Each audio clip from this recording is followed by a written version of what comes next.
በክነታችን ማናፈር ሰዎች ማያፍሩብን አሁን እኮ ያፈሩብን በደንብ ራሳችንን እንመርምረው ብዙ ልጆቻችን ያፈሩብን ብዙ ልጆቻችን እየተሸማቀቁ ነው አንዳንድ ጊዜ ስልጣን ጥሩ ነው ያለ ቦታው ሲሆን ነው እንጂ የሚከብደው በቦታው ላይ እንዴት ይጠቅማል መሰላችሁ በእሳት መሃል ነው ያለነው ግን ደስተኞች ነን ሰይፍህን መዘዝ ታደርግና ትሰራለህ ወይስ ቆርጬ ልጣልህ ትለዋለህ አረ ዛሬ ነው የሚጀምረው ይላል ይሄ ለቤተ ክርስቲያኗ ለታላቅ አባቶች የማይመጥን እኔ መጥቼ እናንተን ማልባረክበትና መመሪያ የማልሰጥበት ስለሆነ ከቤተ ክርስቲያኗ እንድትጠጉ አንድ ጊዜ ግር ብሎ ይመጣና ካህን ተብሎ ይሄዳል ገዝቻ ያለው ብትል ምን ግዝት ነው ይላል የተገዘቱ ሰዎች አሉ እንደውም ቤተ ክርስቲያን ገብተው በራሳቸው መሪ ሰሪ ሆነው እንደተቀመጡ እንሰማለን ችግርን እያወሩ በችግር መኖር ውድቀት ነው አድራሻም የለውም ሰሜን ጎጃም ሀገረ ስብከት አመት የሚያሰራ ኃይል ነው እንደ ጨረቃ ሙቀት የሚሰማል ዝም ብሎ በወል እየመጣ እየተቀበለ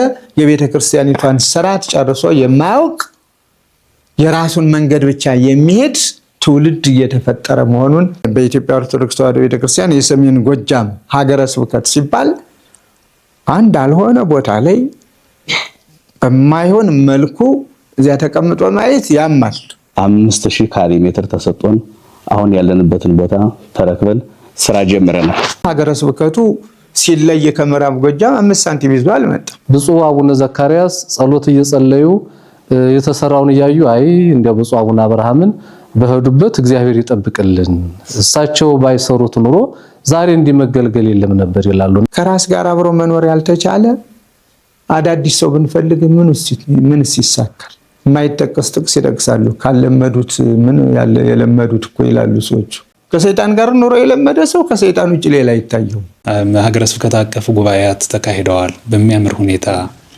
በአራቱም ወረዳ ቤተ ክህነት በተመረጡ አድባራት የኛ መሆኑን ማረጋገጫችን ክብረ በዓል ላይ ስለወጣ ብቻ አይደለም የኛ መሆኑን በየቤቱ ሄደን ማወቅ አለብን የኛ መሆኑን በቁጥራቸው ለክተን ሰፍረን ይሄን ያህል ህዝብ አለን ብለን በየቤቱ ማወቅ አለብን ያልሰሩት ደብር እንደሚያሸማቀቅ ይታወቃልና ያልተመደቡበት ደብር አንገት ያስደፋልና ማስቀደስም ለማስወደስም እንግዳ መሆኑ ሁሉ ጊዜ እኮ ተገቢ አይደለም ትልቁ የቤተ ክርስቲያን ችግር አገልጋዮቿ የሐሳብ ድሆች ስለምንሆን ስልጣናዎችም ወደ 5 የሚደርሱ ወረዳዎች ላይ ስልጣናዎች ተሰጥተዋል ይቀጥላልም መምህራን ከገጠር ወደ ከተማ የሚፈልሱት ዝም ብለው አይደለም የዕለት እንጀራ ፍለጋ ነው ሌሎቻችን ግን ይመርመር ቢባል እንደ ሂሳቡ ውጤቱ ምን ይመስል ይሆን አባቶች መንደር ውስጥ ተከራይተው ሌላው ይቅር እንደው የሚያመር ቤት ምናምን አንጠብቅ ቢያንስ እንኳን እንዲት ክፍል ይቺ ሊቀ ጳጳሱ ሲመጡ የሚያርፉባት መስዋዕት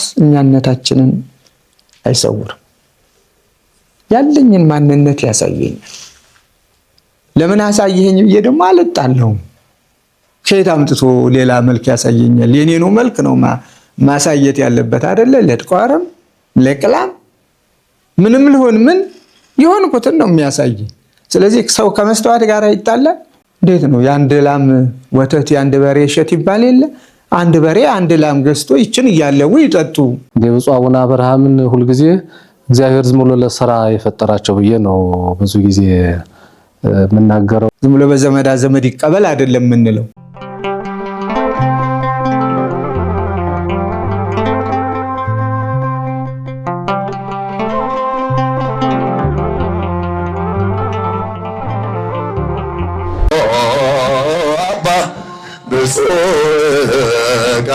ካቦኑ በስምከ ወበኃይልከ ገቦሙ አባ ብፁዕ ካቦሙ ወበኃይልከ ገቦ ከመ ይኩኑ አሐደ ከማነ ከመ ይኩኑ አሐደ ከማነ ከመ ይኩኑ ባርከኒ አባ መፍቀሬ ሊቃውንት አብርሃ እስማንተ ሰባጌ ወንጌል አዲስ ሰባጌ ወንጌል አዲስ እስመ አንተ ሰባኪ ወንጌል አዲስ ሰባኪ ወንጌል አዲስ ባርከኒ አባ መፍቀሬ ሕፃናት አብርሃም ባርከኒ አባ መፍቀሬ ሕፃናት አብርሃም እስመ አንተ ሰባኪ ወንጌል አዲስ ሰባኪ ወንጌል አዲስ እስመ አንተ ሰባኪ ወንጌል አዲስ ሰባኪ ወንጌል አዲስ ባርከኒ አባ መፍቀሬ ሊቃውንት አብርሃም እስመ አንተ ሰባኪ ወንጌል አዲስ ሰባኪ ወንጌል አዲስ እስመ አንተ ሰባኪ ወንጌል አዲስ ሰባኪ ወንጌል አዲስ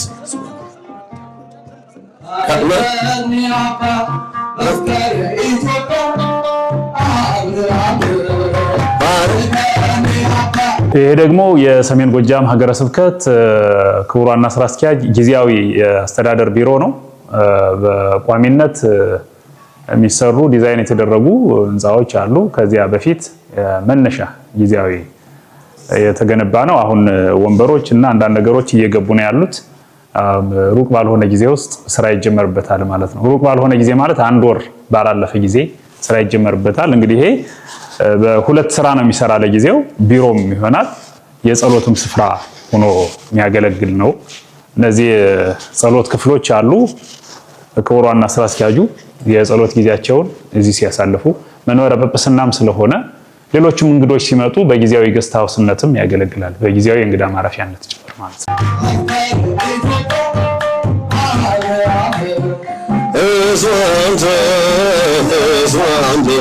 ሰባኪ ወንጌል አዲስ ሰባኪ ወንጌል አዲስ እስመ አንተ ሰባኪ ወንጌል አዲስ ባርከነ ባርከነ ባርከነ ባርከነ ባርከነ ባርከነ አብርሃም አቡነ አብርሃም አቡነ አብርሃም አቡነ ባርከነ አብርሃም አቡነ አብርሃም አቡነ አብርሃም አቡነ ባርከነ ባርከነ ባርከነ ባርከነ ባርከነ ባርከነ ባርከነ አብርሃም አቡነ አብርሃም አቡነ አብርሃም አቡነ ባርከነ አባ ብፁዕ ቀቦሙ በጃችን አባ ብፁዕ ቀቦሙ በስምከ ወበኃይልከ ቀቦሙ አባ ብፁዕ ቀቦሙ አባ ብፁዕ ቀቦሙ በስምከ ወበኃይልከ ቀቦሙ። ይሄ የሚታየው የብፁዕ ሊቀ ጳጳሱ ጊዜያዊ ማረፊያ ነው፣ ወይም ለጸሎት የሚተጉበት ስፍራ ነው። እንደ አስፈላጊነቱም ጊዜያዊ ጽሕፈት ቤት ሆኖ የሚያገለግል ነው። ሌሎቹ ደግሞ ለክቡር ዋና ስራ አስኪያጁ ለየክፍል ኃላፊዎች የተዘጋጁ ቢሮዎች አሉ። እነሱን በያሉበት እናያለን። እንግዲህ ይሄ መጀመሪያው ነው። ታላላቁ ግንባታዎች ከጂ+1 እስከ ጂ+7 ድረስ ዲዛይን የተደረጉ ህንፃዎች አሉ። የልማት ህንፃዎች አሉ፣ ሁለገብ ህንፃዎች አሉ። እንዲሁም ደግሞ የአስተዳደር ህንፃዎች አሉ፣ የመንበረ ጵጵስና፣ እንዲሁም በአዲስ የሚገነባ ቤተክርስቲያን። እነዚህ ነገሮች ሁሉ አሉ። ለጊዜው በዋናነት የሚኖሩ ባህር ዳር ሀገረ ስብከት መንበረ ጵጵስና ነው። ይሄ ግን አሁን ሰሜን ጎጃም ሀገረ ስብከት ራሱን የቻለ ነው። በግንባታዎችም በሁሉም በሰው ኃይል አስተዳደሩም በፋይናንስ አስተዳደሩም አሁን ይሄ አንዱ የመንበረ ጵጵስና ጊዜያዊ በሚባል የተገነባው እነዚህ እንግዲህ ለአገልግሎት ሲመጡ ለአልባሳት እና ለተለያዩ አገልግሎት የሚጠቀሙባቸው ክፍሎች ናቸው። ከማይኩኖ አሃደብነ ከማነ ከማይኩኖ አሃደብነ ከማነ ከማይኩኖ አሃደብነ ከማነ ከማይኩኖ አሃደብነ ከማነ ከማይኩኖ ባረካኒ አባ መፍቀሬ ሊቃውንት አብርሃም እስማንተ ሰባኪ ወንጌል አዲስ ሰባኪ ወንጌል አዲስ እስማንተ ሰባኪ ወንጌል አዲስ ከማይኩኖ አሃደብነ ከማነ አባ ብፁዕ ቃቦሙ በስምከ ወበኃይልከ የተዘጋጁትን ሊናገሩ የፈለጉትን ሁሉ እንዲናገሩልን ትህትና ጠይቃለሁ። አቡነ አብርሃም የሰሜን ጎጃም እና የባህር ዳር ሀገረ ስብከት ሊቀ ጳጳስ የቅዱስ ሲኖዶስ አባል፣ ክቡር አባታችን መላከ ጽዮን አባ ወልደ ትንሳኤ የታላቁ ገዳም የእንጦንስ ዋና አስተዳዳሪና የብፁዕ አባታችን አቡነ ቀሲስ፣ የተወደዳችሁና የተከበራችሁ የሀገረ ስብከቱ የመምሪያ ክፍል ኃላፊዎች፣ እንዲሁም መጋቤ ብሉይ አብርሃም የርዕሰ አድባራት ወገዳማት ዋና አስተዳዳሪ ሕይወታችን ጠብቆ በዚህ ቀን አድርሶ ብፁዕ አባታችን በመካከል እንዲባርኩልን ባደረገ በእግዚአብሔር ፍጹም ሰላምታ እንደምን አደራችሁ? እንደምን ሰነበታችሁ? ብፁዕ አባታችን እንኳን ለ2018 የትንሣኤ በዓል በሰላም አደረሰዎት አደረሰን። እንኳን አደረሰዎት፣ እንኳን አደረሰዎት። እንኳን ወደ ሀገረ ስብከት በሰላም መጡልን ብፁዕ አባታችን። እዚህ በመቀጠል ያው ብፁዕ አባታችን ይህን ሀገረ ስብከት አባቶች ሊቃነ ጳጳሳት ተብለው የሚጠሩበት የራሳቸው የሆነ ሀገረ ስብከት ይኖራቸዋል። ብፁዕ አባታችን ግን እዚህ ቦታ ላይ የሀገረ ስብከቱ ዋና ስራ አስኪያጅ ሹመው ብፁዕነቶም ሊቀ ጳጳስ ሆነው ሲቀመጡ በባዶና ምንም በሌለበት ምንም ባልተሰራበትና ነፃ በሆነ ቦታ ነበርና እንደዚህ የበቃው። ከዚህን ቀን ጀምረው ብፁዕ ሆይ 2016 ቅዱስ ሲኖዶስ በብፁዕ አቡነ ዘካርያስ ታላቁ አባታችን አሳሳቢነት በብፁዕነቶ አቅራቢነትና አስፈጻሚነት በ2016 ዓመተ ምህረት ይህ ሀገረ ስብከት ራሱን ችሎ ሰሜን ጎጃም የሚልን ስም ወጥቶለት በርዕሰ ከተማዋ በባህር ዳር እንዲመሰረት ተደረገ መሆኑ ይታወቃል። ከዚህን ቀን ጀምረን እንኖር የነበረው ኖክሌ የግለሰብ ቤት ተከራይተን ለቤተ ክርስቲያኗ መንፈሳዊ ስራ በማይጠቅምና ትልልቅ አባቶችም ገብተው በማይስተናገዱበት መልኩ ስናስቀጥል ከሆነ በኋላ ብፁዕነቶ ምንም በርካታ ስራ ቢኖርበትም ያንን ስራ ደከመኝ ሰለቸኝ ሳይሉ መጣውኛን በመጎብኘት የት ነው ያላችሁ ብሎ በመጠየቅ ዛን ቀን ጀምሮ ይሄ ለቤተ ክርስቲያኗ ለታላቅ አባቶች የማይመጥን እኔ መጥቼ እናንተን ማልባረክበትና መመሪያ የማልሰጥበት ስለሆነ ከቤተ ክርስቲያኗ እንድትጠጉ ለአባቶች መልእክት አስተላልፋለሁ ባሉት መሰረት ፈለገ ፀሐይ ቅዱስ ሚካኤልን ወዲያውኑ የሀገረ ስብከቱን ቦታ ዛሬ ቀደም ኮርስ ይወሰድበት የነበርን ዛሬ መነኮሳቱ ሲገለገሉበት የነበርን በማብቃቃት ሰጠውን እስካሁን ድረስ እየተገለገልን እንገኛለን። ብፁዕነቶን በዚህ አጋጣሚ ሰራተኛውም ሆነ በዚህ ስር ያለው ሁሉ እንዲያከብርልኝና እንደው ምስጋናው እንዲሸርልኝ እጠይቃለሁ። እዝም ይሄን ያዩት ብፁዕ አባታችን ባላሰለሰ ጥረት መንግስት ጋራ ተግባብቶ ጥያቄ በማቅረብ እግዚአብሔር የተመሰገነ ይሁን 5000 ካሬ ሜትር ተሰጥቶን አሁን ያለንበትን ቦታ ተረክበን ስራ ጀምረናል። በዚህም ስራ ላይ ምንም ወቅቱ ፈታኝ ወቅት ቢኖር በአካባቢያችን ሰላም ባይኖር በቦታው ላይ ሁሉ ሲሄዱ የኔ ስራ ባልደረቦች ከኔ ጀምሮ እየተመጣላችሁ የሚል አካል ባለበትና ሁሉም በየራሱ አዛዥ የሆነበት ዘመን ተሯሩጠን ብፁዕ አባታችን አብያተ ክርስቲያናትን ጠይቀን ብዙ ሊቃውንትም ከጎናችን ሆነው የሚያዩዋቸውና ብፁዕነቱ ስሯቸው ያሏቸውን 8 ኤል ሼፖች ሰርተን እየተገለገልን እንገኛለን። በዚህ ብፁዕ አባታችን ማንም አይደለም በዚህ ስራ ላይ ሊመሰገን የሚገባው የመጀመሪያውን ድርሻ እግዚአብሔር ቢወስድም በሁለተኛው ብፁዕ አባታችን ነው። እግዚአብሔር ይጠብቅልን። ለዚህ ደርሰናል። ሌላው ይህ ሀገረ ስብከት የራሱ የሆነ ምስጢራት ማስፈጸሚያ ታቦታት የሚባረኩበት ስልጣነ ክህነት የሚሰጥበት ልዩ ልዩ ስራዎች የሚሰሩበት ቤተክርስቲያን ባለመኖሩ ብዙውን ጊዜ ብፁዕነቶ በባህር ዳር ሀገረ ስብከት ሸፍነውን እየኖሩ መሆኑ ይታወቃል። ይሁን እንጂ መጨረሻ ላይ እኛም በአንዱን ቤተክርስቲያን ምን ቤተክርስቲያን አንድ ብትሆን ብፁዕነቶም የኛ ሁላችን አባት ቢሆኑም ያልሰሩት ደብር እንደሚያሸማቀቅ ይታወቃልና ያልተመደቡበት ደብር አንገት ያስደፋልና በዚህ ላይ ሁሉ ጊዜ ሁላችንም ስንል ብፁዕነቶ በክልካም አቅጣጫ ሰጠው በቦታቸው ላይ የቃል ኪዳኑ ታቦት የሚባረክበት ምስጢራት የሚፈጸሙበት አጠቃላይ ልዩ ልዩ ስራው የሚሰሩበት ቤተክርስቲያን እንድናቋቁም ፈቅደው ስቦታ ላይ መቃረቢያው ተሰርቶ የቃል ኪዳኑ ታቦት ተፈቅዶ ርዕሰ አድባራት ወገዳማት የሚል ስያሜ ተሰጥቶት በአሁኑ ሰዓት በአገልግሎት ላይ ይገኛል። አባታችን እንኳን ደስ አለዎት፣ እንኳን ደስ አለዎት። እዚህ በመቀጠል የለሉን የነበር ብፁዕነቶን ለማየት የሚያሳፍሩ ስለሆኑ በአካባቢ ብፁዕነቶን የማይመጥኑ እንኳን ብፁዕነቶን ያለውን ሰራተኛ ሀገረ ስብከት የማይመጥን በመሆኑ ምን መስራት አለብን ብፁዕ አባታችን ብለን ወደ ብፁዕነቶ ጥያቄ ስናቀርብ እናንተ እግዚአብሔርን አምናችሁ ጀምሩ፣ እዛ በኋላ ግን እግዚአብሔር ይፈጽመዋል ብለው በእምነት ምን ሁለት ገስት ሃውሶች እንድንሰራ ብፁዕነቶ በሰጡን አቅጣጫ መሰረት ጀመር ነው።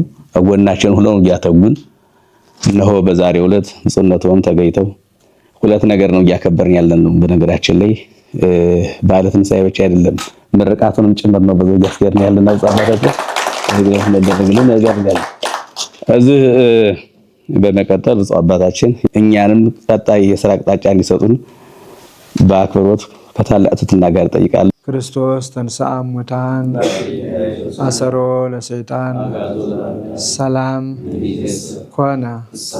በስመ አብ ወወልድ ወመንፈስ ቅዱስ አሐዱ አምላክ አሜን። ክቡር መልአከ ገነት እንደ ሃይማኖት የሰሜን ጎጃም ሀገረ ስብከት ዋና ስራ አስኪያጅ፣ ክቡራን የሀገረ ስብከቱ የመምሪያው ኃላፊዎች፣ ክቡር መጋቤ ብሉይ አብርሃም የዚህ ደብር አስተዳዳሪ፣ የተከበራችሁ እህቶችና ወንድሞቼ፣ በዚህ ጉባኤ የተገኛችሁ ሁላችሁም ከሁሉ አስቀድሞ እንደምን አደራችሁ? አምላካችን እግዚአብሔር ስሙ የተመሰገነ ይሁን። ያልተገናኘን እንኳን ለብርሃነ ትንሣኤው አደረሳችሁ። 50ውን ቀን በዓለ ትንሣኤውን በምናከብርበት እግዚአብሔርን እናመሰግነዋለን። በዚሁም ዕለት ደግሞ ስላገናኘን ክብርና ምስጋና ለእርሱ ይሁን። ወደ ሌላው ትምህርት መግባቴን ትቼ ወደ ተሰበሰብንበት አንደኛ እንኳን አደረሰህ የሚለው ነው። እንኳን አደረሳችሁ ላለው እንደ ዛሬው ሁሉ ለሚመጣውም ዓመት እግዚአብሔር በቸርነቱ ጠብቆ ሁላችንን የሚያድርሰን ያድርሳችሁ። ሁለተኛ ደግሞ የምዕራፍ ለጊዜው አባቶች የሚያርፉበት በኋላ ደግሞ የእንግዳ ማረፊያ ሆኖ የሚቀጥል ምክንያቱም በኋላ ላይ ሌሎች የሚገነቡ ህንፃዎች ይኖሩናል። ለመንበረ ጵጵስና የእንግዳ ማረፊያ ነው የሚሆነው። እስከዚያ ድረስ ደግሞ አባቶች ይመጡ የሚያርፉባቸው ሁለት እጅግ የሚያምሩ ቪላ ቤቶች ተሰርተዋል። ይህንን ስለሰራችሁ ከዚህ ቀደም አመስግኛለሁ። ዛሬም በቤተ ክርስቲያኒቷ ስም አመሰግናለሁ። እግዚአብሔር ይባርክልን። እንደዚህ ተጠናቆም ለመመረቅ እንኳን አበቃን። እግዚአብሔር የተመሰገነ ይሁን። በስመ እግዚአብሔርም የተባረከ ይሁን። የኛም ልምድ እንደዚሁ በመስቀል መባረክ እንጂ አሁን የመጣ የሪባን ቆረጣ ነበረ። ያንን በማስቀረታችሁም ደስ ይላል። ከምን እንደመጣ ከማን እንደተወረሰ ምን ያላውቀውም ያለ አይደለ። አንዳንድ ጊዜ የኛ ያልሆኑ ነገሮች ሰርጸው ገብተዋል። የኛ የሆነ በስመ እግዚአብሔር ባርኮ ስላደረገልን ስለውለታው እግዚአብሔርን አመስግኖ ቤት ይባርክ፣ ምዕራፈ ቅዱሳን ያድርግልን። መልካም ስራ የምንሰራበት እግዚአብሔር የሚመሰገንበት የተቸገሩ የሚረዱበት፣ ያጡ የሚጠጉበት ቤት ያድርግልን ነው። ቤተ እግዚአብሔር ያድርግልን ብለን ነው የምንመርቀው እንደ አባቶቻችን። በዚሁ መሰረትም እነሆ እግዚአብሔር እንግዲህ የተባረከ ቤት ያድርግልን፣ የጤና የሕይወት ቤት ያድርግልን። ከዚህ ውጭ ሀገረ ስብከቱ ክቡር ዋና ስራ አስኪያጁና እያንዳንዳችሁ በየስማችሁና በየማዕረጋችሁ በቤተ ክርስቲያኒቱ ስም ወይም ደግሞ እንዲሁ በሰሜን ጎጃም ሀገረ ስብከት ስም ላመሰግናችሁ እገደዳለሁ። ሲሰራ ሰው መመስገን አለበት። ይህ እምነቴ ነው። ሁልጊዜም ሲሰራ መመስገን አለበት። ሲሳሳት መገሰጽ አለበት፣ መማር አለበት፣ መወቀስ አለበት። እና በአጭር ጊዜ ውስጥ ትልቅ ስራ ሰርታችኋል። በአጭር ጊዜ ውስጥ አይደለም፣ ይሄን ለመወዳደስ አይደለም። እናንተ እኔን እንዳወዳሳችሁኝ እና እኔም ደግሞ እናንተም እንዲሁ ላወድሳችሁ አይደለም። እውነታው ላይ ነው ያለን። አንድ ሰው ያው ስራው በመሪው መጠራቱ የተለመደ ስለሆነ ችግር የለውም። በመሪ ነው የሚጠራው ሁልጊዜ ስራ። ግን ስራውን የሰራው እዚህ ውስጥ ያለው ነው በሙሉ እዚህ ውስጥ ያለው የየራሱን አስተዋጽኦ አድርጓል። አንድ ፈቃደኛ ሆኖ ለስራ መነሳት የመጀመሪያው ይሄ ነው። ስም ይዞ አለመቀመጥ፣ ስምን ከክብር ጋር ማወራረስ፣ ስምን ከስራ ጋር ማዋሃድ። ስለዚህ የተሰጠውን ኃላፊነት መወጣት፣ ይሄ እኔን ነው የሚመለከት ብሎ ችግርን እያዋሩ በችግር መኖር ውድቀት ነው። ችግር ሌላ ነው። ችግር አለ እስካልነ ድረስ ደግሞ ችግር ማውራት ሳይሆን ለችግሩ መፍትሄ መፈለግ ነው። እንደተባለው በመጀመሪያ ምንም ማረፊያ የለንም፣ አድራሻም የለውም። ሰሜን ጎጃም ሀገረ ስብከት ተብሎ ተፈቀደ እንጂ በዚህ አድራሻ፣ በዚህ ቤት ቁጥር፣ በዚህ ቦታ የሚባል ነገር የለውም። ይሄ ነው እንግዲህ የሚያስደንቀው። ዝም ብሎ ብቻ ሰሜን ጎጃም ሀገረ ስብከት ተብሎ ተፈቀደ ነው የተባለ። እስከ ቅዱስ ሲኖዶስ ድረስ የት ነው ማረፊያው? የት ነው መቀመጫው? ቦታ አለው ወይ? ቢያንስ እንኳን ለጊዜው ተከራይቷል ወይስ የራሱን ጎጆ ቀልሷል የሚልም የለም። ብቻ ሀገረ ስብከት ዞን ወደዚህ መጣ። መንግስታዊ መዋቅር ተከትለን ነው የምንሄደውና በዚያ መሰረት ሀገረ ስብከት ተባለ። ከዚያ በኋላ እንደተባለው እንግዲህ ቤት ኪራይ ፍለጋ ነው የተከራየንበት። ቦታ ደግሞ የኢትዮጵያን ቤተክርስቲያን ጨርሶ አይመጥንም። እኛን አይደለም። እኛማ ምንድነንና ምን ቁጥር አለንና የማይመጥነው ቤተክርስቲያኒቱን ነው። ቤተክርስቲያኒቱን ታላቋን ቤተክርስቲያን የኢትዮጵያ ኦርቶዶክስ ተዋሕዶ ቤተክርስቲያን ሀገርን ሀገር ያሰኘች ለሁለመናው ምንጭ የሆነች ያለሷ ኢትዮጵያን ማሰብ የማይቻል ያለሷ የኢትዮጵያ ቤተክርስቲያንን ጎን ላይ ያስቀምጠን ኢትዮጵያ ብንል ምንም የምናመጣው ታሪክ አይኖረንም። ምክንያቱም ይሄ ወደድንም ጠላንም እውነት ስለሆነ ይምረርም ይጣፍጥም ማንኛውም ሰው ሊውጠው የሚገባ ስለሆነ የትናንትና ታሪክና እውነታ ስለሆነ ያንን ይዞ አሜን ብሎ መቀበል ግድ ነው። የኢትዮጵያ ቤተክርስቲያን በየትኛውም ዘርፍ ኢትዮጵያ ያሰኘች የዛሬ ትምህርት ቤቶች በሙሉ ስም አጠራር ሳይኖራቸው ትምህርት ቤት ሆና ፊደልን ከሰው ልጆች ጋር ያገናኘች መጽሐፍን ያውን በቁም ጽሑፍ እጅግ በሚያምር ዛሬ ዘመን ያመጣቸው መሳሪያዎች እንደዚህ አሳምረው ከመጻፋቸው በፊት የኢትዮጵያ ቤተክርስቲያን ሊቃውንት በዚህ አይነት አጉልተው አርቅቀው በተፈለገው መልኩ ፊደልን በደንብ ቀርጸው ያስተማሩ አባቶቻችን ናቸው። ስለዚህ ለኢትዮጵያ ማናት ከተባለ የኢትዮጵያ ቤተክርስቲያን። በጤናውም ዘርፍ ከሄድን እንደዚያው፣ በምርምሩም ዘርፍ ከሄድን እንደዚያው፣ በሀገር ድንበር የማስከበር የመጠበቅ በነፃነት ጉዳይም ከሄድን እንደዚሁ የኢትዮጵያ ቤተክርስቲያን ያልሰራችው ያላደረገችው ለኢትዮጵያ የለም። ልጆቿን በማነቃቃት በጸሎቷ በትምህርቷ ነፃነታቸውን ጠብቀው እንዲኖሩ ሀገራቸው ዳር ድንበሩን እንዲያስከብሩ ያደረገች ታላቅ ቤተክርስቲያን ናት። ስለዚህ የኢትዮጵያ ቤተክርስቲያን በኢትዮጵያ ኦርቶዶክስ ተዋሕዶ ቤተክርስቲያን የሰሜን ጎጃም ሀገረ ስብከት ሲባል አንድ አልሆነ ቦታ ላይ በማይሆን መልኩ እዚያ ተቀምጦ ማየት ያማል። እውነታው ያ ነው። ስለዚህ ያ ስላመማችሁ ነው። ሁላችንንም አመመን ለጊዜው። ከዚያ ዘወር ማለት ስለነበረብን አዎ ቤተክርስቲያን አንዲት ናት።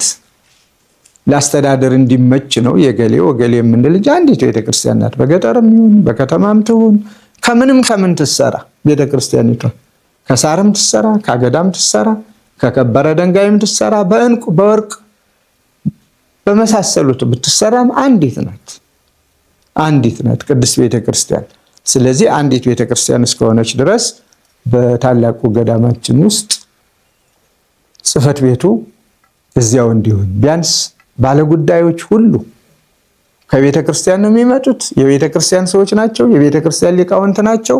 ቤተክርስቲያን ገብተው በሐኪ ብለው ቤተክርስቲያንን እጅ ነስተው ጉዳያቸውን አስፈጽመው መሄድ አለባቸው እንጂ ከተማ ውስጥ ገብተው ከሌሎች ቤተ እምነቶች ጋራ እየተጋፉ ጎንና ጎን እየተያዩ እየተጎሸማመጡ የማይመጥን ቦታ ላይ አላስፈላጊ ጉርብትና ተፈጥሮ እንድትኖር ስለማያስፈልግ ስለማይመጥናት ነው። በማህበራዊ ኑሮ ከየትኛውም እምነት ጋር አብረን እንኖራለን፣ በደስታውም በሐዘኑ። ግን በስራ መልኩ የእያንዳንዳችን የስራ ቦታ የእያንዳንዳችን የአምልኮት ቦታ ሊኖረን ይገባል እንጂ መገፋፋት ስለማይገባን እነሆ እዚያ እንዲቆይ ነው የተደረገ። ከዚያም ደግሞ በትጋትና በንቃት የመጀመሪያው ይህንን ቦታ ማግኘት ነው። ይህ ትልቅ ስራ ነው። አንደኛ ከላይ እንደተባለው እግዚአብሔር ነው የሚመሰገን። ሁለተኛ ደግሞ በዚህ መስክ የሮጣችሁ በዚህ መልክ ይህንን ቦታ ለማግኘት ሌትም ቀንም የደከማችሁ ደግሞ አጋላችሁ ግንባር ቀደም ፊት ለፊት በመቅረብ በጸሎታችሁ በመደገፍ በማስተባበር የዚህ ተሳታፊዎች ሆናችሁ ብዙ ስራ ሰርታችኋል። በዚህ ሁሉ ልትመሰገኑ ይገባል። ቦታ መቀበል ደግሞ ሌላ ነው። እንግዲህ ቦታ እንቀበል ተቀበልን እንበል እንጂ ከዚያ በኋላ ደግሞ ሳንቲሙ የለም። ምክንያቱም ሀገረ ስብከቱ ሲለይ ከምዕራብ ጎጃም 5 ሳንቲም ይዞ አልመጣም። ተከፋፍሎ የመጣው ነገር የለም። አብሮ ነው የኖረ። ተለይተሃል ራስን ችለሃል ሲባል ባዶ ነው የመጣ። አንዲት ወንበር መቀመጫ አንጠልጥሎ አልመጣም። አንዲት ከቆሳቁስ ነገሮች አንዷን ትንሿን ይችን ለጊዜው ትሁን የተባለ ነገር የለውም። ስለዚህ በራሱ ሮጦ ደክሞ ኃይለ እግዚአብሔርን ኃይል አድርጎ ፈቃደ እግዚአብሔርን ይሆንልኛል ይደረግልኛል በፈቃደ እግዚአብሔር መመራት አለብኝ ብሎ በመነሳቱ በአጭር ጊዜ ውስጥ ይኸው ከዚህ ቀደም አባቶች ባሉበት ተነጋግረናል። የራሱ ጽሕፈት ቤት አግኝቷል። የራሱ ማረፊያ ደግሞ እንደዚህ አግኝቷል። ዘመናት ያስቆጠሩ ብዙ ሀገረ ስብከት አሉ። እኔ ማልረሳው ለሀገረ ስብከት ሄድኩኝ። እንግዲህ አንጋፋ ከሚባሉት ሀገረ ስብከት አንዱ ነው። ቆይቷል ማለት ነው። ሊቀ ጳጳስ ከተመደበበት ቆይቷል። ግን ማረፊያ የለውም እና ሲሄድ መቃብር ቤት ቢያንስ መቃብር ቤት ለረፍ የለም። መቃብር ቤት የለም። እንዴት ነበር አባቶች የሚኖሩት? ተከራይተን መንደር ውስጥ አባቶች መንደር ውስጥ ተከራይተው ከዚያስ ሆቴል ላይ እንግዲህ ከተማውን አይታችሁ ምን አይነት ሆቴል አለ ብላችሁ ደግሞ ወሰዱት። አሁን እንኳን እየተሻለ ነው። ሳልወድ በግድ ሆቴል ተብሎ ሄድኩኝ። የት ሜዳ አላደረመችም። መቃብር ቤት የለም። እጅግ ነው የሚያሳዝናችሁ። በጣም ነው የሚከብደው። እንኳንስ እንደው ሊቃነ ጳጳሳቱ ካህናቱ አንድ ንዑሰ ክርስቲያን እንኳን እዚያ ይደር ቢባል ይከብዳል። ከሚታየውም ከሚሰማውም ከድምፁም ከምኑም ለምንድን ነው መንበረ ጵጵስና የሌለው ይህን ያህል ዘመን ኑሮ? የለም። ግን የሚገርመው ብዙ ክፍሎች ሰርተው አከራይተዋል። ብዙ መሬት አለው። ግን ብዙ ክፍሎች ተሰርተው ለሚማሩ ተማሪዎች ያከራያሉ። ከነዚያ ውስጥ አንዷን ክፍል እንኳን ለሊቀ ጳጳሱ ማረፊያ አላሉ። አንዷን ክፍል ሌላው ይቅር እንደው የሚያምር ቤት ምናምን አንጠብቅ። ቢያንስ እንኳን አንዲት ክፍል ይቺ ሊቀ ጳጳሱ ሲመጡ የሚያርፉባት ሲኖሩ የሚኖሩባት ማለት ይቻል ነበር። ግን የለም። ያ ይሄዳል። የት እንደገባ ይታወቅ። የኛ አሰራር ነው። ታላቋን ቤተክርስቲያን ዝቅ ማድረግ በባንድ አማካኝነት በራሳችን አማካኝነት ከዛ በኋላ ነው። አንዳንድ ጊዜ ስልጣን ጥሩ ነው ያለ ቦታው ሲሆን ነው እንጂ የሚከብደው በቦታው ላይ እንዴት ይጠቅማል መሰላችሁ? እውነቴን ነው የምላችሁ። በልመና የሚሆነውን ትለምኑታላችሁ መጀመሪያ እንደው ባኮት እንደው ቢሰራ ምናምን። አይ የለም ችግሩ እኮ ብዙ ነው ብፁዕ አባታችን፣ እዚህ እኮ መስራት አይቻልም። ታዲያ ምንድን ነው የሚሻለው? አይ እንደው እንግዲህ ቀስ ብሎ ነው እንጂ። እሺ ከዛ በኋላ ሰይፍህን መዘዝ ታደርግና ትሰራለህ ወይስ ቆርጬ ልጣልህ ትለዋለህ። አረ ዛሬ ነው የሚጀምረው ይልሃል። ከዛ ዛሬ ነው የሚጀምረው። እንግዲህ እስከዚህ ድረስ የወደቅንን እስከዚህ ድረስ ፈቅደን ወደን የመስራት እንኳን እድሉ የለንም አንዳንዶቻችን። እናንተን ያመሰግንኩኝ ወዳችሁ ፈቅዳችሁ ስለሰራችሁ ነው። እዚያ ግን በኃይል የመጀመሪያ ማስጀመሪያ እንዲያም ብለን ትንሽ የሆነ ገንዘብ ሰጠን።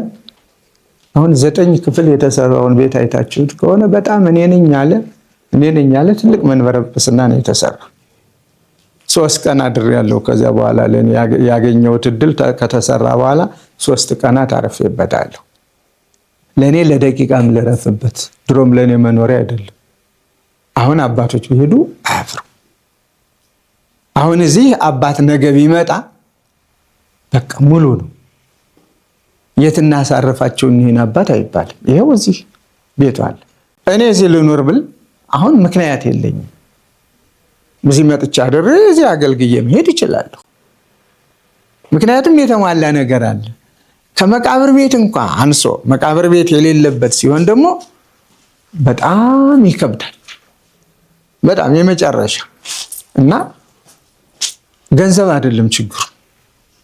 ቤተክርስቲያን ገንዘብ አታታውቅ። ትልቁ የቤተክርስቲያን ችግር አገልጋዮቿ የሐሳብ ድሆች ስለምንሆን፣ የሐሳብ ድህነት፣ እሰራለሁ ብሎ ራስን ያለማነቃቃት ያለመወሰን እንጂ እንስራ ብለን ከተነሳን አሁን ስትጀምሩ ምን ገንዘብ ያስን ምንም። ከዛ በኋላ ከየት መጣ ገንዘቡ? ራሱ እግዚአብሔር ያመጣው ዝም ብሎ በዚያም በዚህም በየምክንያቱ አሁን ብንደምረው ብዙ ገንዘብ ነው። ስናስበው መጀመሪያ ላይ ግን ምንም ነገር የለም። እንዴ ይህን ያህል ገንዘብ ሳንይዝ እንዴት እንጀምራለን ብንል ስራውም አይሰራም። የሐሳብ ድሆች ሁነን ዝም ብለን ቀን እየቆጠርን እንኖር ነበር። አሁን ግን ፈቃድ እግዚአብሔር ሆኖ በሙሉ እምነት እሱ ይሰራዋል በማለት ጀመርን። ይኸው ተጠናቀቀ።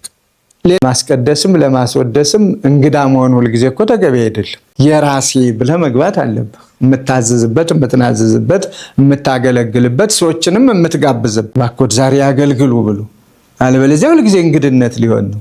አሁን የራሳችን ቤተክርስቲያን መሆንም ስላለበት የት ሄደን ነው ታቦት ባርከን የምንሰጣቸው አክብረን?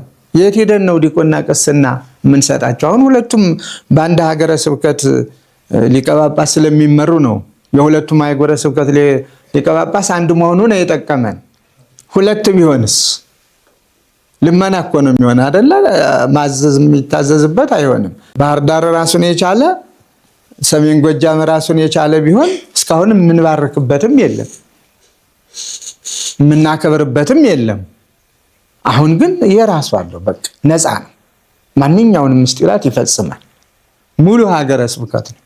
ከዚህ በኋላ ይሄው የማሳመር የማስዋብ ግቢውን፣ ተጨማሪ ቤቶችን፣ ቤተክርስቲያኑን ዘመኑን ዋጅቶ ዘመኑን የሚመጥን ቤተክርስቲያኒቷን ከፍ አድርጎ የሚያሳይ ስራ መስራት ካልሆነ በስተቀር የሚያኖር ምስጢራትን የሚያስፈጽም የተሟላ ነገር አለው ማለት ነው። የሀገረ ስብከት ትናንትና ተነስቶ ዘመናት ያስቆጠሩ ሀገረ ስብከት የእድል የላቸውም። ብዙዎቹን ስለማውቅ እድሉ ገጥሞኝ ስላየው ስለሰማው በታሪካቸውም ስለምረዳ እና ይሄ ትልቅ ነገር ስለሆነ ዛሬ ላይ ያላችሁ በዚህ ኃላፊነት ከስራ አስኪያጁ ጀምሮ ሁላችንም ተግተን እንስራ። ሁልጊዜም ቢሆን ታሪክ ነውና የነገ ባለ ታሪክ ይቀበለዋል። በሰራን ቁጥር አባቶቻችን የሰሩት ይላል። ሳንሰራ ደግሞ ዝም ብለን ብንኖር ተወቃሾች እንሆናለን እና በዚሁ ፍጥነት ይሄ ወኔ፣ ይሄ ፍጥነት፣ ይሄ በጎ አመለካከት፣ ይሄ ስራ በቃን ሳይባል ወደፊት የበለጠ እየተመካከርን እየተነጋገርን ሰፋ ያለ ውይይት ማድረግ፣ ከዚያ በኋላ ከወሬው ስራው እየቀደመ በስራ እየተተረጎመ ሌሎች የሚማሩበት ነገር መፍጠሩ መልካም ስለሆነ በዚህ በርቱ ነው። በስራው አመስግኛለሁ። በአጠቃላይ ሌላው ከዚህ ውጭ ደጋግሜ ልነግራችሁ የምፈልገው ፍቅራችሁ ግብዝነት የሌለው እንዲሆን ነው። ግብዝነት ያለው ፍቅር አደገኛ ነው። መከባበራችሁ ግብዝነት የሌለው መሆን አለበት። አላደለ ዝም ብለን እኛ በሰውኛ ቅዱስ ቅዱስ እየተባባል ውስጥ ለውስጥ ደግሞ መተማማት፣ መገፋፋት፣ አንዱ ለአንዱ አሳልፎ መስጠት ይሄ እጅግ አደገኛ ነውና እስካሁን ድረስ እዚህ ቦታ የለም፣ ወደፊትም እንዳይኖር ታግታችሁ መሰረቱት። ከማንኛውም በላይ ፍቅራቸው ተብሎ ነው ለእናንተ ሊነገር የሚገባ። ለኔ ከማለት ይልቅ ለወንድሜ፣ ለአባቴ፣ ለገሌ ከዚያ ደግሞ ለአንተ እግዚአብሔር ያዝዛል። ስለዚህ ከራስ ወዳድነት መላቀቅ፣ እምነትን በተግባር መግለጽ። አንዳንድ ጊዜ በአንደበታችን የምንገልጸው እምነት አለ አይደል? እሱ የአንደበት ብቻ ነው የሚሆነው። የተግባር አሁን እየጎደለን እያጣ ነው የመጣ ተግባራዊ ስራ፣ እምነት በተግባር ፍቅርም በተግባር አገልግሎትም በተግባር ማንኛውም ነገር የሚለካ የሚዳሰስ የሚታይ የሚጨበጥ ሰዎች የሚማሩበት ሰዎች በአርአያነት የሚጠቅሱት ነገር ሊኖረን ይገባል። ሰዎች አዛኝ መስለው አዛይ ቅቤ አንጓች ይመጡና አንዱን ካንዱ ያላትሙታል። ከዛ በኋላ በቃ ሰላም ፍቅር ይጎለዋል። ፍቅር ከጎደለ ደግሞ ስራ መስራት አይቻልም። ስለዚህ በምታደርጉት ስራ ሁሉ ተማምናችሁ ስራ መስራት፣ አንድ ሆናችሁ። አንዳንድ ጊዜ ከራስ ጋር አብሮ መኖር ያልተቻለ አዳዲስ ሰው ብንፈልግ ምንስ ይሳካል?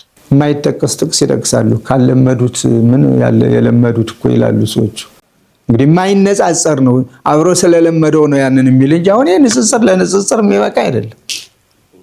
ከሰይጣን ጋር ኑሮ የለመደ ሰው ከሰይጣን ውጭ ሌላ አይታየው። ከመላክ ጋር የኖረ ደግሞ ከመላክ ውጭ ሌላ ምንም የሚጠራው እንዲኖር አይፈልግም። ስለዚህ ከሰይጣን ጋር የለመደን ሰው ናና ከመላክ ጋር ኑር ቢሉት እንዴት ሆኖ ይላል? የለመድኩት ይሻለኛል ብሎ ምርጫው ያ ነው የሚሆነው። ስለዚህ ከውስጥ እንደነዚህ ሰይጣናዊ የሆኑ ሀኬቶችን፣ ክፋቶችን፣ ተንኮሎችን፣ ራስ ወዳድነት እነዚህን የመሳሰሉትን ነቅሎ መጣል፣ በትክክል እንደ አባቶቻችን ፍጹማን አማኞች ሁነን በክህነታችን የማናፈር ሰዎች የማያፍሩብን። አሁን እኮ እያፈሩብን። በደንብ ራሳችንን እንመርምረው። ብዙ ልጆቻችን እያፈሩብን፣ ብዙ ልጆቻችን እየተሸማቀቁ ነው። ብዙ ልጆቻችን ሌላው ቀርቶ መድረክ ላይ እንኳን ስንወጣ ደግሞ ዛሬ ምን ሊሉ ነው ይሆን የሚል ስጋት እኔ ገጥሞኛል። አሁን ቅርብ ጊዜ አንድ ቦታ ላይ እና ተገናኘን። በጣም የታወቁ ሰዎች ናቸው ያሉበት እና ምን አለኝ፣ አይ ተመስገን ዛሬ ብለናል። ኋላ ነው አንዱ የሚነግረኝ የተነገረውን ነው። ምክንያቱም ገና አባቶቻችን ሲቆሙ ደግሞ ዛሬ ምን ሊሉ ነው ብለን እንሸማቀቃለን። በቤት እንኳን ቤት ዘግቶ ማማት የማይቻልበት ዘመን ላይ ደርሰናል። ቤት ውስጥ ማንም ሰው ኑሮ ሳያወጣው የሰማይ ወፍ ነጥቆ የትም የሚያደርስበት ቦታ ላይ ነው። እንደዚያ ብለን ማሰብ አለብን።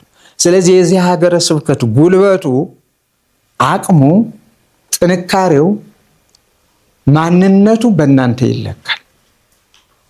እናንተ አንድ ከሆናችሁ ሀገረ ስብከቱ በጣም ትልቅ ነው፣ እያደገ ነው የሚሄደው። በብዙ ነገር፣ በእውቀት፣ በጥበብ፣ በቁሳቁስ፣ በማንኛውም ነገር እሱ አደገ ማለት እናንተም ታድጋላችሁ። በአንጻሩ ደግሞ የእናንተ አቅም ደካማ ሆኖ መገፋፋት፣ ዝም ብሎ አንዱን አንዱ ለሌላው አሳልፎ መስጠት ከበዛ ደግሞ ሀገረ ስብከቱ የለም። ሀገረ ስብከቱ ከሌለ ደግሞ እናንተም የላችሁ። ትሪያው የተበላ ይሆናል። ዛሬ አይታችሁታል፣ ነገ ሳትበሉት ብትንትኑ ይወጣል፣ ባለጣ ይወርሰዋል ማለት ነው። ስለዚህ በምንም ይሁን በምን ፍቅራችሁ ግብዝነት የሌለው እንዲሆን አደራ ነው። ከዚህ ጋራ ምስጢራችሁ አምላካችን መድኃኒታችን ኢየሱስ ክርስቶስ ለማንም እንዳትናገሩ የሚለውን ተርጉማችኋል፣ አንበባችኋል አይደል? ለማንም እንዳትናገሩ ያስተምራል። የሆነ ነገር ያደርግና ይሄንን አትናገሩ ይላል። ለምንድን ነው? የሚነገርበት ጊዜ አለ።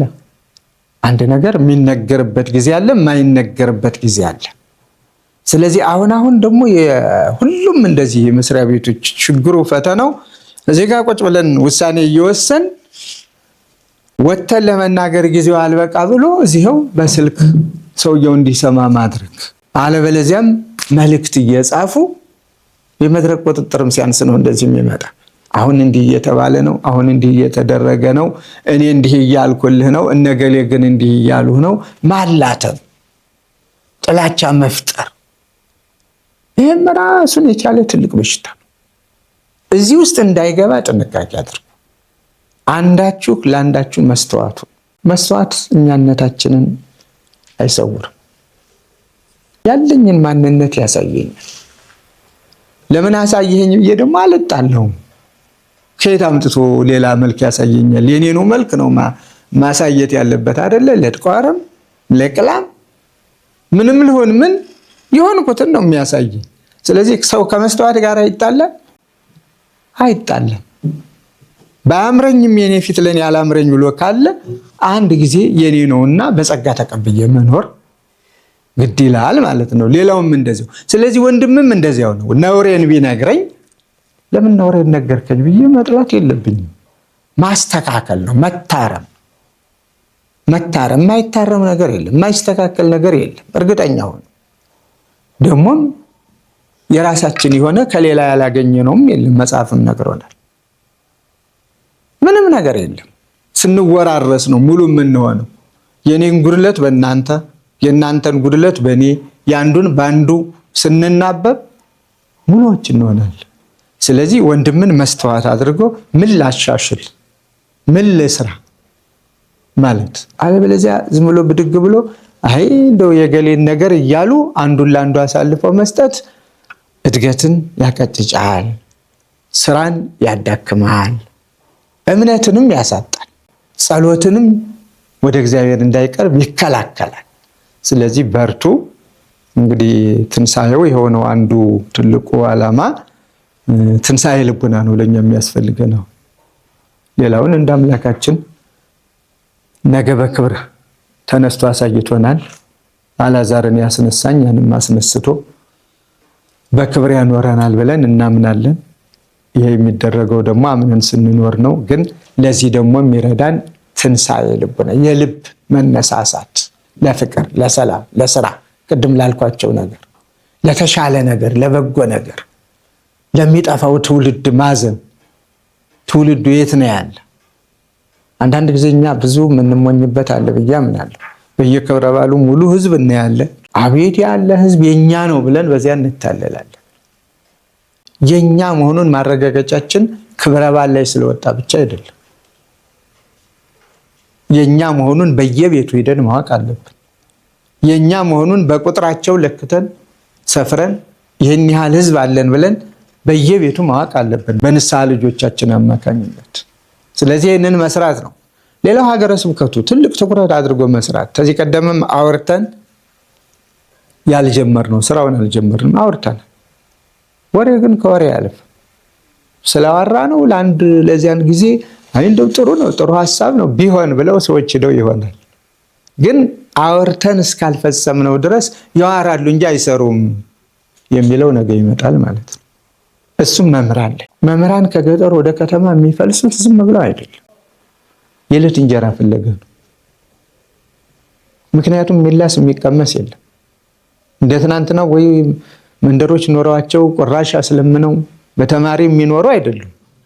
አርሰውም ቆፍረውም ለመብላት የመሬቱ ጥበት ለነሱም የሚበቃ አይደለም። ስለዚህ ከእጅ ወዳፍ ኑሮ ነው። እንደዚያ ሆነው ደግሞ ቤተክርስቲያንን እያገለገሉ ደቀ መዛሙርትን እያስተማሩ ነው። ቢያንስ እነዚህ እንደው በእድሜ አንጋፋ የሆኑትን አባቶች ሳሊ ለነ ቅድስት ብለው አገር ባርከው መርቀው እንዲያልፉ እነሱ ላይ ትኩረት ሰጥቶ መስራት። በየወረዳው እነዚህ አንጋፋ የሆኑ ስመጥር የሆኑ በብዙ የሚቆጠሩ ደቀ መዛሙርትን ለቤተ ክርስቲያን ያበረከቱ እነሱ ጦም እያደሩ እየተንገላቱ ዛሬ ልጆቻቸው እነሱ ያስተማሯቸው ሮጠው አይደለም አገር ውስጥ ኢትዮጵያ ከኢትዮጵያ ውጭ በአውሮፓ በአሜሪካ የተሻለ ኑሮ እየኖሩ መምህራኑ ግን እዚያው በረሃብ አለንጋ የነተቡ ልብሶችን ለብሰው መቃየሪያ የሌላቸውን እንደዚያ ሆነው ሲንገላቱ ማየት ለህሊናም ወቀሳ ነው፣ በእግዚአብሔርም ያስጠይቃል። ስለዚህ እነዚህን አባቶች ምን እናድርግ? እያንዳንዱ ወረዳ ቢያንስ የዕለት እንደው ሳሌለነ ቅድስት ሲሉ ለካ ቤተክርስቲያኔ ታስበኛለች ማገልገሌን አውቃልኛለች ብለው ደስ ብሏቸው እግዚአብሔር የሰጣቸውን ቀሪ ዘመን እንዲያሳልፉ ተግቶ መስራትን አንርሳ። ከየት እናመጣለን ገንዘብ አትበሉ። ካስተባበርን እናመጣለን፣ ከሰራን እናመጣለን። አንድ ሰው ሁለት ሰው ከዚያ የነሱን የሚሸፍን አይጠፋም። የዓመት ቀለብ ሰፍረ ስጥልን ብንለው የዓመት ቀለባቸውን ሰፍሮ የሚሰጥ ገበሬ አይጠፋም። ሁለት ሶስት በጎች ስጥልን ብለው እነዚያን እያረቡ ያን ግልገል በወር እየሸጡ የዕለት ኑራቸውን እንዲኖሩ ማድረግ ይቻላል። በየወሩ እንኳ ደሞዝ መስጠት ቢያቀተን እንዴት ነው? የአንድ ላም ወተት የአንድ በሬ እሸት ይባል የለ? አንድ በሬ አንድ ላም ገዝቶ ይችን እያለቡ ይጠጡ፣ በዚህ ደግሞ ቀንጃም ፈጥረው ቢሆን ይረሱ ቢባሉ እኮ ቤተክርስቲያኔ አስባኛለች ይባላል። እና በእንደዚህ አይነት መዝመት የማስተባበር ስራ መስራት፣ መምህራኑን በደንብ አድርጎ መያዝ፣ የነሱ ጸሎት የነሱ ቦራኬ ለእናንተም ለልጆቻችሁም ለልጅ ልጆቻችሁም ይተርፋል ለሁላችንም ብዬ አምናለሁ። ይህንን እንጠቀምበት። ሌላው ክህነት ላይ ትኩረት ብንሰጥ። ካህን የምናደርገው ማን ነው? አሁን ዝም ብሎ በዘልማድ አንድ ጊዜ ግር ብሎ ይመጣና ካህን ተብሎ ይሄዳል። ግድ የለም የዲቁናው እንደው ግድ የለም እያሰለጠንም እያስተማርንም እስከ ተወሰነ እያገለገለ ይኖር። ካህን ቄስ የምንለው ግን ማን መሆን አለበት? የቤተ ክርስቲያኒቱን ስርዓት ስርዓቴ ነው የሚል፣ ህጓን ህጌ ነው የሚል፣ ቀኖናዋን ቀኖናዬ የሚል የሚታዘዝ ለቤተ ክርስቲያን የሚገዛ በቤተ ክርስቲያን ስርዓቱን ሌላውን እንዲገዛ ለማድረግ ይደለው ብለን የምንሾመው ካህን ነው መፍጠር ያለብን። ከዚያ ውጭ ግን ጉዳት እያመጣብን ነው። ገዝቻ ያለው ብትል ምን ግዝት ነው ይላል። መቼ ያቆመዋል? የተገዘቱ ሰዎች አሉ። እንደውም ቤተክርስቲያን ገብተው በራሳቸው መሪ ሰሪ ሆነው እንደተቀመጡ እንሰማለን። ይህ ማለት ምንድን ነው? ምን አይነት ካህን ነው ቤተክርስቲያኒቷ እየተካች ያለችው? ነገ ወዴት ነው የሚወስዳት? እና እያንዳንዱን ካህን ደግሞ በተለያዩ ጊዜያት ስልጠና መስጠት፣ እዚህ መጥራት ባይቻል እዚያው አንዱ ወረዳ ላይ በግድ አበልኮ ማግኘት አይኖርብንም። የዕለት እንጀራ ካገኘን ትራንስፖርት ካገኘን ሐዋርያዊ ግዴታችን ስለሆነ ምንም ዘመኑ ከባድ ቢሆንም ፈተናው ብዙ ቢሆንም እንደምንም ብሎ ግን መታገል። በመከራ ጊዜ ነው ሰዎች የሚታወቁት የሚለኩትም።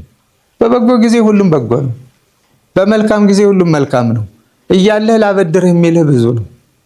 የለኝም ካልክ እንኳን የሚያበድርህ ገና ሲያይህም ሊጠይቀኝ ነው ብሎ ይሸሻል።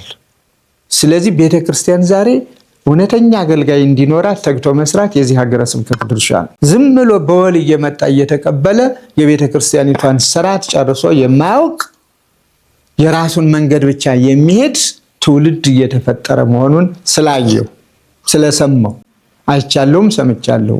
ይህንን ደግሞ ኃላፊነት መውሰድ ያለብን እኛ ነን።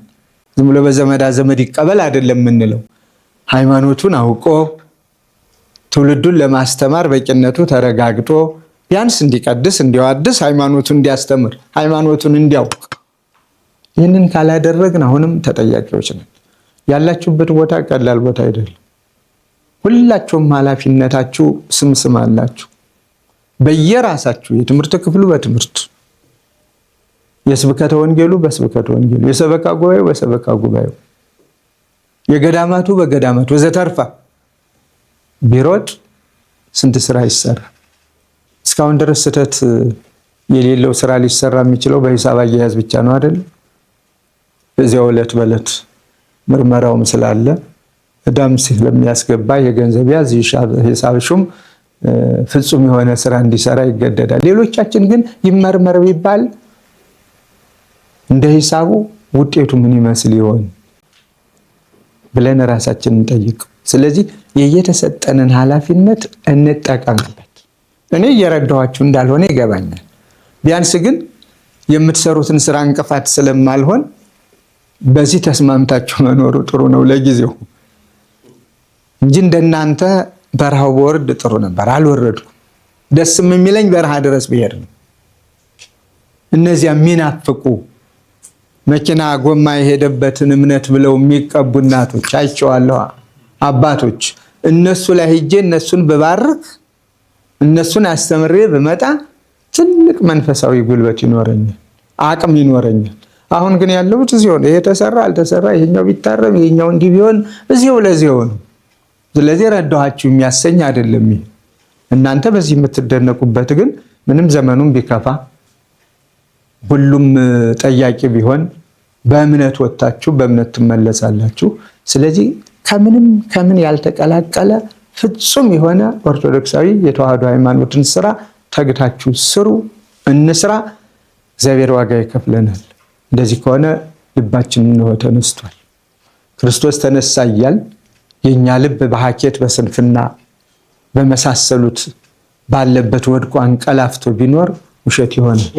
ስለዚህ የክርስቶስ ትንሳኤ የኛ ትንሳኤ ነው። የኛ ትንሳኤ የምንለው ደግሞ እሱ ያስተማረንን አምላካችን መድኃኒታችን ኢየሱስ ክርስቶስ የነገረንን ስንሰራ አዎ ተነስተናል። የዛለ ህይወት የለንም። የሚያንቀላፋ ህይወት አይኖረንም፣ ሊኖረንም አይችልም። አደራችንን እንወጣለን። በጎችን፣ ግልገሎችን፣ ጠቦቶችን የሚለው የማሰማራት የመንከባከብ የመጠበቅ ኃላፊነት እንዳለን እናምናለን ማለት ነው። ስለዚህ መልካም ነው። በርቱ። እግዚአብሔር እድሜ ጤና ይስጣችሁ፣ ክብር ያድላችሁ። ሩቅ ባልሆነ ጊዜ ብፁዕ አባታችን እንደሚያስታውሱት እዚህ ፊት ለፊት ላይ አቧራ በነበረ ጊዜ ቁመው ነው እንጂ መቀመጥ እንኳን የማያስችል አቧራ ስለነበረ ያስተማሩን ጊዜ ሩቅ አይደለም። አሁን ደግሞ በጸሎቶ በአመራር ችሎታው ብቃቶ በልጆች ህይወት መታዘዝ አማካኝነት እርስዎ እንዳሉት እዚህ ተደርሷል። አሁን መጠለያ ውስጥ ነው ያለነው። የታላላቅ መጠለያዎች ዋዜማ መጠለያ ነው ይሄ። ትንሽ መግቢያ መቅድም ግንባታዎች እንደሆኑ ነው የምንረዳው። ምንድነው ሲናገሩ እንዳንድ ከልቡ ይማር እንደነበረ ሰው አሁን የኛ ሀገረ ስብከት የሆነ ካለው አንጻር ውስጤ የከፋውም ደስ እያለውም ነበር።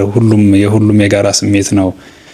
አሁን ብፁዕነቶ አስበውታል። በዚህ ሰዓት እርስዎትን መሀል አድርገን አንዱ ፊት አንዱ ኋላ ሆኖ ወደ ጎንጭ ቆለላ ደርሰን ወደ ሰሜን አቸፈር ሄደን ባርከው አስተምረው ስንመለስ ሁል ጊዜ የኛ ስሜት በዚህ ልክ ስለሆነ አንዳንድ ጊዜ እናዝናለን። ያን እያደረግን ስላልሆነ ያ ማለት የእርስዎት ያለ መፈለግ ያለ መቻል ሳይሆን ወቅቱ እንደዚያ እንድንሆን እያደረገን ስላልሆነ እየከፋን ነው። ያን መከፋታችን እንግዲህ እግዚአብሔር እንዲያስተካክል ጸሎትዎት እንዳይለየን ጭምር እና ስልጠናዎች በዚህ አጋጣሚ ስልጠናዎች እየተሰጡ ናቸው። ብፁዕነቶ በልኩ ባይሆንም በቅርብም አንድ ሀገር አቀፍ እንደ ዘርፍ ሀገረ ስብከት አቀፍ ጉባኤያት ተካሂደዋል በሚያምር ሁኔታ በአራቱም ወረዳ ቤተ ክህነት በተመረጡ አድባራት እና በዚያ ላይ የታየው ነገር እጅግ እርስዎትን የሚያከብር ህዝብ፣ ሀገረ ስብከቱን የሚወድ ህዝብ እንዳለ እኛ ከሄድንለት ለወንጌል ልቡ የተከፈተ ማህበረሰብ እንዳለ እያየን ነበረና ምን አለ ሁኔታዎች ተመቻችተው ብፁዕነቶ ይሄን አብረው ኑሮ ቢሆን ሁሉ እያለ በናፍቆት ነው የሚመጣው። አንድም ሰው ሳይቀር ወጥቶ ነበር ለወንጌል አገልግሎት ተሰማርቶ የሰነበተ ሁሉ በዓለ ሆሳዕናን ምክንያት አድርጎ ስልጠናዎችም ወደ 5 የሚደርሱ ወረዳዎች ላይ ስልጠናዎች ተሰጥተዋል። ይቀጥላልም። ስራው የቆመ አይደለም። መደበኛ ችግሩ ያው ከዚህ ስንሄድ ከከተማ ያለው መሪ አካል የላከን እንደሆነ የሚያስብ እዚያ ይጠብቀናል። እዚህ ያለው አካል ደግሞ እዚህ ስንመጣ ወደ ወረዳዎች አካባቢ ያለው ተልኮ ሰጥቶን የመጣን መስሎት እዚህ ያለው ይፈትሸናል። ያው በእሳት መሃል ነው ያለነው፣ ግን ደስተኞች ነን። በጣም ደስተኞች ነን ልጆቹ። እንደው እግረ መንገዴን እድሉን ተጠቅሜ ያለንበትን ስሜትም ለመግለጽ ነው። የሁሉም የጋራ ስሜት ስለሆነ ይህን ስናደርግ ስንወጣ የእርስዎትን ጸሎት የእግዚአብሔርን ቸርነት መሪ እያደረግን ነው። ማንም አይሳቀቅም። ክቡራና ስራ አስኪያጁ ማዘዝ ላይ ጊዜ አያጠፉም። ሳይታዘዝ የሚሰራ ነው አብዛኛው፣ ሁሉም ማለት ይቻላል። ሄድ ተብሎ የሚሄደው ምናልባት የስምሪት ደብዳቤ ፈርመው ይሰጡናል እንጂ ሄድ ብለው የሚያስገድዱ ሰራተኛም የለም። ለሄድ ደብዳቤ ይጻፍልኝ ቢል ሰራተኛ ነው የምንመለከተው። በዚህ ሁሉ ደስ ሊለዎት ይገባል። እንግዲህ እኔ ብዙ ማለት እዚህ በላይ ስለማይኖርብኝ አቧራ ላይ መጠው ሰብስበውን እዚህ አካባቢ ያሉ ሰዎች አካባቢው እንግዲህ አቧራ አይደለም እኮ ሊቀ ጳጳሱ ባረኩት እምነት ሆነ እኮ እያሉ እየተደሰቱ ነበረ። አሁን ቤት ውስጥ ሲሆኑ እዚህ ውጭ ላይ የሚታዘዙ እናቶች ያልነው ሆነልን እኮ ተሳካልን እያሉ እየተደሰቱ ሰማ ነበረ። ስለዚህ እንግዲህ ስለመጡልን ስለሆነው ነገር በእንግዲህ መስሪያ ቤቱ በሙሉ ደስ እንዳለው እየተረዳን ያለ ነው። ክቡር አባታችን ክቡር መልአከ ገነት በዚህ አጋጣሚ እርስዎት እንደሌሉ የሚሰማው ያለ አይደለም። እዚህ ያለው ሁልጊዜም አብረውን እንዳሉ እናስባለን ብቻ ሳይሆን አብረውን ነው ያሉ። ከፈለግን በ24 ሰዓት ውስጥ እናገኘዎታለን። ከፈለግን ከልካይ የለንም። ቀን በጅተውልናል። ቢሮዎት ክፍት ነው። በፈለግን ሰዓት እንመጣለን፣ በፈለግን ሰዓት እናገኘዎታለን እና እንደሌሉም አይሰማዎት። አንዳንድ ጊዜ ያው እርስዎት የለመደቦት 24 ሰዓት አብሮ እየተገኙ መስራት ስለሆነ እንደዚያ እንደሆነ ይሰማናል። እኛ ሁሉን ወክዬ መናገር እችላለሁኝ። ግን አልፎ አልፎ ደግሞ እንደዚህ ድንገት መጣው ፕሮግራም አስይዘውን መጣው ሲያስተምሩን ሲባርኩን ደግሞ አመት የሚያሰራ ኃይል ነው እንደ ጨረቃ ሙቀት የሚሰማን እና የዛሬዋን ቀን እንወዳታለን በተለየ ሁኔታ። ወራኪዎት አይለየን። እሺ በድጋሚ እንኳን አደረሳችሁ። ይህን ጊዜ የፈቀደ የወደደ እንድንሰባሰብ እንድናመሰግነው በስራው ሁሉ ከኛ ጋር ሆኖ በጎ ነገር እንድንሰራ ፈቅዶ እዚህ ዕለት እዚህ ሰዓት ያደረሰን አምላካችን ስሙ የተመሰገነ ይሁን። ቅድም ካልተናገርኩት ውስጥ ቤተክርስቲያኑን አስመልክቶ በጨረፍታ ነው ያለፍኩት። ስራው ይጀምር እነሆ አስተዳዳሪም ተመድበዋል። ምዕመኑን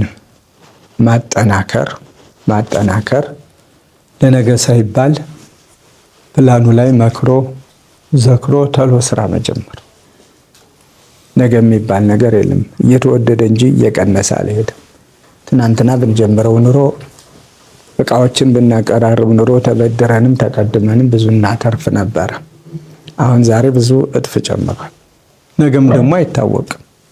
ስለዚህ በማንኛውም እንደ ጊዜው ተግተን መስራት አንዱና ዋናው ነው። ምዕመናንን ማቀፍ፣ በያሉበት የሚማሩበት ቀን መመደብ፣ ቢያንስ በየዕለቱ በሰርክ ዝም ብሎ ሳይሆን ከሳምንት 2 ቀን 3 ቀን በሰርክ ጸሎት ብቻ። አሁን የተለመዳለ የሰርክ ትምህርት እየተባለ ምን የለ 2-3 ሰዎች ይመጣሉ።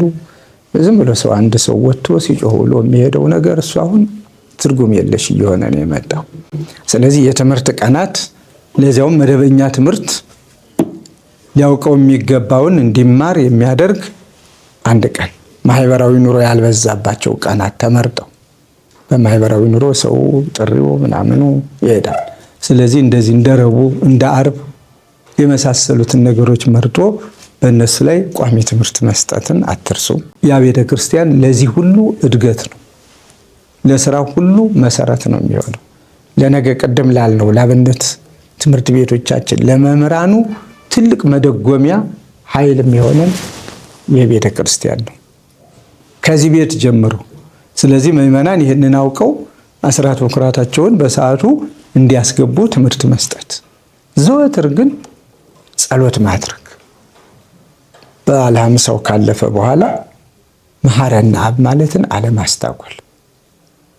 በሰርክ እችን 10 ሰዓት 11 ሰዓት ሁልጊዜ መሐረነ አብ ማለት ምዕመናን ተሳታፊዎች እንዲሆኑ የጊዜው ያ ማለት ሀገር ይጠበቃል፣ ህፃናት በጤና ያድጋሉ፣ ህሙማን ይፈወሳሉ፣ የተጣሉ ይታረቃሉ። እግዚአብሔር በዓይነ ምሕረቱ እንዲመለከት ትልቁ ቁልፉ ጸሎት ስለሆነ እሱን በገዳማዊ ሕግና በገዳማዊ ስርዓት ይህን ተጠቀሙበት። እንደገና ደግሞ ከምዕመናኑ በጣም የታወቁ ስመጥር የሆኑ ቆራቢዎች የሆኑ እውነት ያላቸው እግዚአብሔርን እንደ እግዚአብሔርነቱ የሚያመልኩ የሚፈሩትን ከነሱ አብይ ኮሚቴ ውስጥ አስገብቶ የመስራትን መንገድ ገንዘብ አድርጉ። ከሀገረ ስብከቱ ከታወቁ ምዕመናን ሰበካ ጉባኤ ስለሌለው ገዳም ስለሆነ ይሄ በገዳማዊ ስርዓት ስራ የሚያስፈጽም የስራ አስፈጻሚ አብይ ኮሚቴ ማዋቀር ከእናቶችም ከአባቶችም እያንዳንዱ የሚገባው ቁሳቁስ እነሱም አውቀውት ምን ያህል ገባ ሲወጣም ደግሞ አውቀውት ለዚህ ወጣ እኛ እኮ አናውቀውም ይሄ እኮ የሚባል ስም ይሰጣል። ስለዚህ የምስጢራት መፈጸሚያ ነው። ሰበካ ጉባኤ ተቋቁሞ ሰበካ ጉባኤ የሚጠቀምበት አይደለም፣ ግን ህፃናት የሚቆርቡበት፣ ወላጆች የሚቆርቡበት፣ የሚዳሩበት፣ የሚኳሉበት፣ ማንኛውንም መንፈሳዊ አገልግሎት የሚያገኙበት፣ በስራውም ደግሞ ሀገረ ስብከቱ ህዝብ ተሰብስቦ ሳይሆን የሚመርጣቸው ሀገረ ስብከቱ ገሌ ገሌ ገሌ ብሎ እውቅና ያላቸውን ሰዎች መርጦ የሚያሰማራበት እሱን ስርዓት በደንብ አድርጋችሁ እንድትጠቀሙበት አደራ ለማለት ነው። ቅድም ስላላልኩት ስራው ግን አሁኑኑ ቢጀመር መልካም ነው። ስለ ሁሉም ነገር ምስጋና ከፍ ያለ ነው። የሰላም አምላክ ሰላሙን ያብዛልን። ሰሜን ጎጃም ሀገረ ስብከት ነው። እንግዲህ ሰሜን ጎጃም ሀገረ ስብከት አዲስ እንደመሆኑ መጠን በዛሬው ዕለት ብፁዕ አባታችን የእንኳን አደረሰዎት ፕሮግራምና የተሰሩ ህንጻዎችን ለመመረቅ እግረ መንገዱን መጥተው ብፁዕነታቸው በጣም ደስ ብሏቸው አመስግነው እንሄዱና ለወደፊትም መስራት እንዳለብን እንዲያው ሀገረ ስብከቱ ዛሬ የደረሰበት ከሌሎች ሀገረ ስብከት የተሻለ ደረጃ የደረሰ ቢሆንም ገና ብዙ ስራ እንደሚቀረውና ቤተክርስቲያኑን መስራት እንዳለብን ትልቅ መመሪያ ነው የሰጡንና በነገራችን ላይ እኔ ያው የብፁዕነታቸው ልጅ ስለነበሩ ቀደም ብዬ እንደ ብፁዕ አቡነ አብርሃምን ሁሉ ጊዜ እግዚአብሔር ዝም ብሎ ለሥራ የፈጠራቸው ብዬ ነው ብዙ ጊዜ መናገረውና እንዲያው የሳቸው ልጅ ሆኜ ምዕራብ ጎጃም ስለነበርና ብዙ ነገሮችን ብዙ ልማቶች ተሰርተዋል። እንዲያው ስራ ሲሰራ ብፁዕ አባታችን ሁሉ ጊዜ አንተ ዝም ብለህ ለሥራ ተዘጋጅ፣ አቅደህ ስራ ጀምር፣ ገንዘቡን እግዚአብሔር ያመጣዋል እና እኔ በተግባር ያየሁበት በተለይ ምዕራብ ጎጃም በነበርንበት ሰዓት ምንም ነገር ሳይኖር ስራ ጀምሩ ይላሉ። ስራዎች ብዙ ነገሮች ይከናወናሉ እና እድለኛ ናቸው ብፁዕ አቡነ አብርሃም። እውነት ለመነጋገር ታላቅ አባት ናቸው። እግዚአብሔር ለስራ የፈጠራቸው ናቸው። በየሄዱበት እሳቸው አሉ ከተባለ ራሱ ዝም ብሎ በራሱ ጊዜ ስራ ይሰራል ማለት ይቻላልና እኔ እንዲያው ሰሜን ጎጃምንም በፊትም አውሮስ ምዕራብ ጎጃም ጋር ስለነበረ ብፁዕነታቸውም ምዕራብ ጎጃምን የመጀመሪያው ከብፁዕ አቡነ ቶማስ ቀጥለው መሰረት ጥለውበት የመጡ መንበረ ጵጵስናም ሰርተው የመጡ አባት በመሆናቸው እና እንደው እዚያ ጋር የተሰሩትን ስራዎች ሳስብ ምን ይላሉ ታላቁና አንጋፋው ብፁዕ አቡነ ዘካርያስ ናቸው ያሉበት ምዕራብ ጎጃም። ግን ብፁዕ አቡነ አብርሃም የሰሩት መንበረ ጵጵስና እስከ እንግዳ ማረፊያው የተሟላ ስለነበረ ብፁዕ አቡነ ዘካርያስ ጸሎት እየጸለዩ የተሰራውን እያዩ አይ እንደ ብፁዕ አቡነ አብርሃምን በሄዱበት እግዚአብሔር ይጠብቅልን፣ እሳቸው ባይሰሩት ኑሮ ዛሬ እንዲመገልገል የለም ነበር ይላሉና ብፁዕነታቸው በየሄዱበት ስራ መስራት ትልቅ እንትን ያላቸው ከሳቸው ተነስተን እኛም ብዙ ነገሮችን እንዲያው የብፁዕነታቸው አሉ ከተባለ ስራ ለመስራት ወን ያለንና በእውነት እኔ የምመኘው እንግዲህ ብፁዕ አቡነ አብርሃምን በእድሜ በጤና እግዚአብሔር ጠብቆልን ሰሜን ጎጃም ሀገረ ስብከት ደግሞ አሁን የተጀመሩ መንበረ ጵጵስናውና ቤተክርስቲያን የሚስሩ ብለው መመሪያ ሰጥተዋል።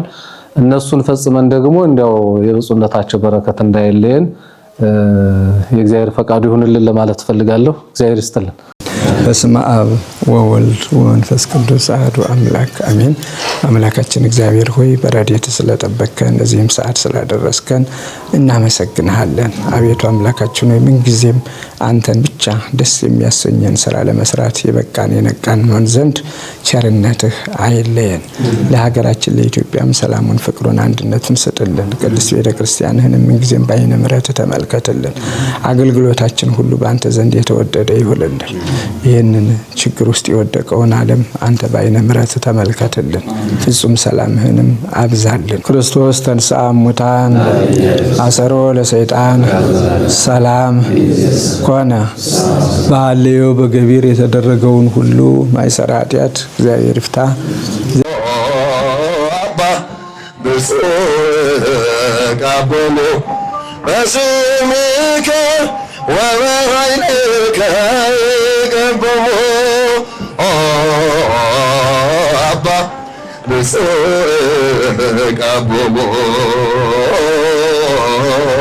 አባ ብፁዕ አቡነ በስምከ